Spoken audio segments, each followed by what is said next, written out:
कटक जिला जगतपुर गोलेई छकठारू महांती ब्यारेज छक पर्यंत संप्रसारण रास्ता निमंते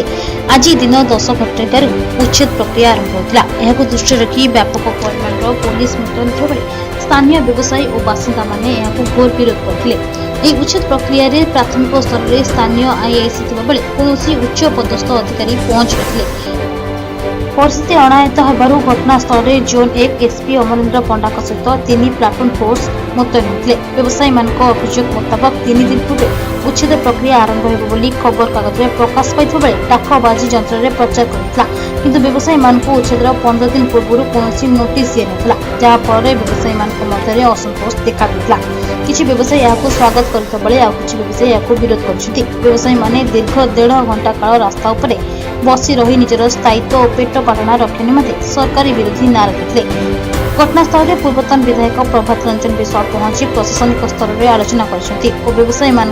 3 मास मध्य भेंडिंग जोन निर्माण सहित आवश्यक रास्तार 34 फुट चौड़ारे अवरोध उच्छेद प्रक्रिया सहयोग करने अनुरोध करते, किंतु यह विरोध कर किसी व्यवसायी और प्रशासन मध्य बारंबार युक्तितर्क लगी रही देखा और जन को पुलिस अटक रखा। समस्त अनुभव करते रोडटा केते एनक्रोच होती बोथ साइड एटा NH16 मेडिकल पर्यंत एटा मेन कनेक्टिंग रोड अच्छी विभिन्न जिलार पेसेंट मैंने ये आंबुलांस दे जाऊँगी यातायात केते एटा एनक्रोच हवा द्वारा यातायात केते असुविधा होची वा म्युनिसिपालिटी तरफ जो ड्रेन भी साइड अच्छी से सफा कर स्कोप ही नहीं, तो ताकू आखि आगे रखिक R&B सहित कथबार्ता होते आम कमिशनर मैडम एटा रोड एक्सपांशन कर प्रपोजाल अच्छी से आम निमपुर पाखु NH16 पर्यंत आज प्रोग्राम रखीचु और बहुत रोड टाक एक्सपांड करवाटा आम मूल लक्ष्य अच्छे। संपूर्ण भाव में सरकारी जगह लोक मैंने ये क्लेम आम शुणुलु पूर्वतन विधायक थे आईआईसी थे एसीपी थे आम सब सहित डिस्कसन कलु से ना सब लिस्ट कराऊँ पाखापाखि फांका जगह देखी से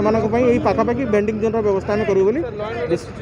law and order situation IIC अच्छा एसीपी अच्छा एसीपी ट्राफिक भी अच्छा सहित 3 प्लाटून फोर्स मुतयन कराई से जगिंट मेजोरिटी लोक सब इंटरेस्टिंग कथा खुशीर कथा एठिकार जो दोकानी भाई मैंने से ही चाहते रोडटा एक्सपांड हो से 3 दिन है आम जो माइक प्रचार करूँ से एत कोऑपरेटिव से निजे निजे खोलाखोली कर जदि से रेजिस्टेंस था से निजे निजे सब खोलाखोली करूँ ना आप अनुभव करते 3 दिन है लोक मैंने दिन राति लगिकी निजे निजे खोलाखोली कर चाहते ये दोकानी भाई मैंने चाहते ये रोडटा चौड़ा हो। विरोध तो रहा आज्ञा जो आम गोटे लोकर जीविका जीवन कथा से 30-40 वर्ष धरी ये बिजनेस करुले डेफिनेटली विरोध आसो और से थैतान आम व्यवस्था करूँ बेंडिंग जोन ये पाखापाखि आम करी समस्त को आम थैतान कर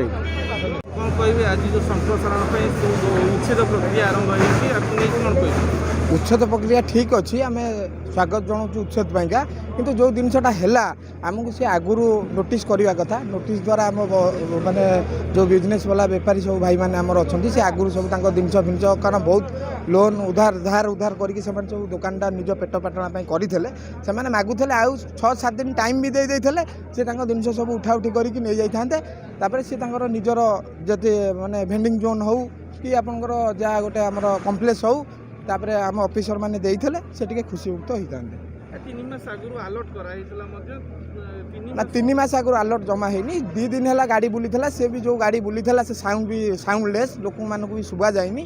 तापर समेत जानिथले जे हमर रास्ता चौड़ा हो किंतु समेत भी आपको स्वागत करचंदी निज निज हाथ में भी से खोलिचंदी से चाहूले आमर जेतिकी दरकार आमको जेतिकी दरकार आम रास्ता जाम होची बिजनेस वाला भी तांकु भी असुविधा होची पार्किंग पाइका सेटा से तांकर चाहूले जो जिनसा से जिनसा कि गवर्नमेंट कला ना बहुत भूल जिनसा कला।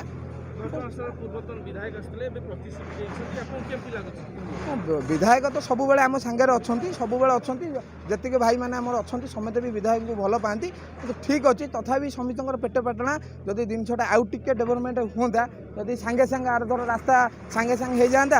आम जानतु जे आमर एतिक रास्ता हो गला आम दुकान टाक से हिसाब से करें बहुत भल हम। कटक ब्यूरो प्रोजेस रिपोर्ट सत्यर परिभाषा न्यायर स्वर उन्नत ओडिशार उन्मुक्त द्वार सत्यर परिभाषा न्यायर स्वर उन्नत ओडिशार उन्मुक्त द्वार ए उन्नतिर स्वर ए उन्नतिर स्वर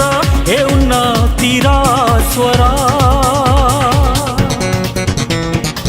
साई सत्य न्यूज, साई सत्य न्यूज, साई सत्य